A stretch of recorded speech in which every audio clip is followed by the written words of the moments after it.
Hello guys, मैं हूं मोनिका और आप देख रहे हैं फिल्म मीट। वेल गाइस, मैं आज आपको बताने वाली हूं कुछ unknown fact of Rishi Kapoor. जी हाँ, हम सबको तो पता ही है आज वो हमारे बीच नहीं रहे, लेकिन क्या आपको उनकी कुछ चीज़ें पता थी अपार्ट फ्रॉम कंट्रोवर्सी? क्योंकि सबको पता वो रहते थे, लेकिन आज हम उसके बारे में नहीं बात करेंगे। हम कुछ अननोन फैक्ट्स के बारे में बात करेंगे।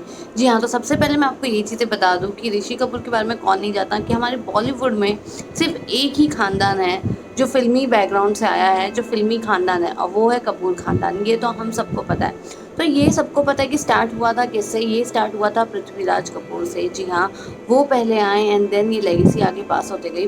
पृथ्वीराज कपूर के बाद जो अगर रियल जिसने फ़िल्म इंडस्ट्री को एक टर्निंग पॉइंट एक्टिंग और इमोशंस और ये सारी चीज़ें दिखाई थी, वो थी सबको पता है राज कपूर जी।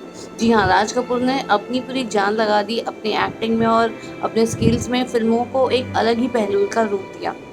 एंड इसी खानदान के ऋषि कपूर जो हैं वो है थर्ड जनरेशन। तो थर्ड जनरेशन ऋषि कपूर है, ये तो वेल मैं बता चुकी हूँ, लेकिन मैं आपको कुछ बातें अभी बताने जा रही हूँ जो अननोन फैक्ट्स है। तो सबसे पहले चलो हम बातें करते हैं अबाउट अननोन फैक्ट, जहाँ पे ऋषि कपूर ने ये चीज़ें जाहिर की थी कि शाहरुख खान को उन्हें थैंक्स करना चाहिए फिल्म डर के लिए। वेल शाहरुख खान की डर, हर हर कोई डरा था।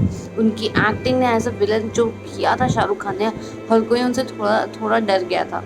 लेकिन किसी को पता नहीं था कि शाहरुख को वो डर मिली कैसे। जहाँ पे एक ऋषि कपूर ने हाल ही में कहा था कि शाहरुख खान को उन्हें थैंक्स करना चाहिए डर की वजह से, क्योंकि दीवाना में वो उनके कलीग थे एंड जहाँ से उन्होंने जो डर के डायरेक्टर थे उनको उन्होंने शाहरुख का नाम उन्हीं ने रिक्रूट किया, क्योंकि और कई सारे लोगों का नाम आ रहा था जहाँ पे सलमान, सनी देओल और बहुत सारे लोगों को डर ऑफर हो रही थी, लेकिन वो रोल में फिट नहीं हो रहे थे। लेकिन उस टाइम पे ऋषि कपूर ने उनकी मदद की और शाहरुख का नाम रिकमेंड किया। चलिए इससे आगे बढ़ते हैं। इसके आगे उन्होंने एक और चीज़ कही है, राकेश खन्ना को जो नई मूवी मिली सत्यम शिवम सुंदरम। वेल यहाँ पे राजेश खन्ना जी का नाम आया था, लेकिन उनको ये मूवी नहीं मिली और सिर्फ ऋषि कपूर की वजह से।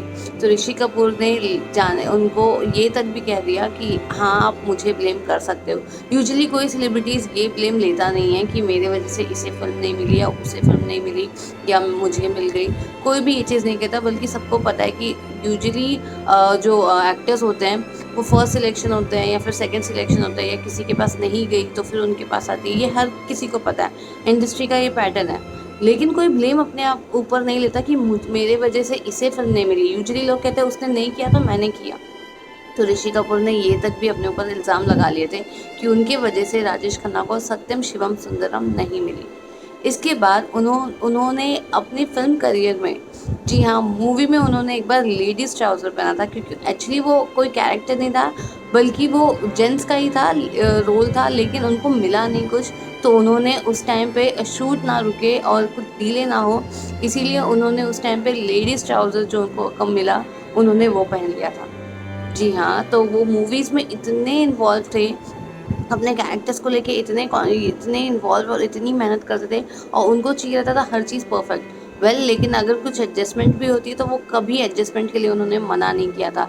हर चीज़ों के लिए वो रेडी ईज़िली हो जाते थे। इसके अलावा भी उन्होंने काफ़ी सारी चीज़ कही है, जैसे कि आजकल के अगर मैं गाने की बात करूँ तो ये उन्हें बिल्कुल नहीं पसंद। He is not fond of आजकल के जो गाने हम देखते हैं रीमिक्स बनते हैं या फिर जो ओरिजिनल आते हैं, उनको उन्हीं के ज़माने के गाने पसंद आते थे। आजकल के गाने वो बिल्कुल सुनते नहीं थे, इसलिए ना ही कभी प्रमोट किए, ना ही कभी कहीं आपने देखा होगा पार्टीज़ में या सॉन्ग लॉन्च में यहाँ वहाँ कभी वो नहीं आए, क्योंकि उन्हें आजकल के गाने पसंद ही नहीं आते थे। इसके अलावा उनकी और भी ऐसी कुछ चीज़ें हैं जो मैं आपको बताऊँगी, जैसे कि उनको गुलज़ार साहब के साथ काम करने का बहुत शौक था। जी हाँ, 2017 तक वो लिटरली गुलज़ार साहब के आगे पीछे रहते थे कि कोई तो मूवी में उनको उनके साथ काम करने का मौका मिले। जी हाँ, वो वही बोलते थे कि ये मेरे नेबर हैं, पाली हिल में ही रहते हैं, तो ये भी वहीं रहते थे। लेकिन 2017 तक फिर भी गुलज़ार साहब ने उनके लिए एक भी गाना या एक भी मूवी में उनके लिए कोई डायलॉग्स नहीं लिखे थे, जिसके लिए वो बहुत ही ऋषि कपूर बहुत ही ज़्यादा अफ़सोस करते थे कि ये कब कब उन ऋषि कपूर को गुलज़ार साहब के साथ काम करने का मौका मिले। सो एक उनकी ये थी जो उन्होंने खुलेआम सरेआम सबको बता दी थी कि बस मुझे कैसे भी गुलज़ार साहब के साथ काम करना है। एंड लास्टली मैं आपको ये बता दूँ कि उन्होंने ये चीज़ें भी कही हैं कि नीतू कपूर को, जी हाँ, उनकी वाइफ को अवार्ड मिलना चाहिए। जिस तरीके से वो ऋषि कपूर को हैंडल करती हैं, उनको मेडल मिलना चाहिए। क्योंकि ऋषि कपूर को सबको पता है कि ऋषि कपूर जो हमेशा कंट्रोवर्सीज़ में रहे हैं, लाइमलाइट में रहे हैं, उनके आउटस्पोकन एटीट्यूड के लिए एंड वेल उनको उसमें भी कैसे मीडिया के सामने और हर जगह किस तरीके से नीतू कपूर ने सँभाला है। वेल उनकी शादी के बाद से ये तो गाइज़ आप सबको पता ही है कि क्या कुछ चीज़ें उन्होंने सैक्रिफाइस किए, कितने किए। ये एक इंटरव्यू में रणबीर कपूर ने भी रिवील की थी कि उनके मॉम के बारे में कि किस तरीके से उन्होंने देखा है कि उनके डैड को कैसे हैंडल किए and everything. So well Rishi Kapoor भी ये चीज़ें मानते हैं कि एग्ज़ैक्टली नीतू कपूर को उसके लिए गोल्ड मेडल या फिर कोई अवार्ड या फिर कोई मेडल मिलना चाहिए। सो गाइज़ ये थे कुछ अननोन फैक्ट्स जो आप सबको आई एम श्योर कुछ चीज़ें पता होंगी, कुछ चीज़ें नहीं पता होंगी।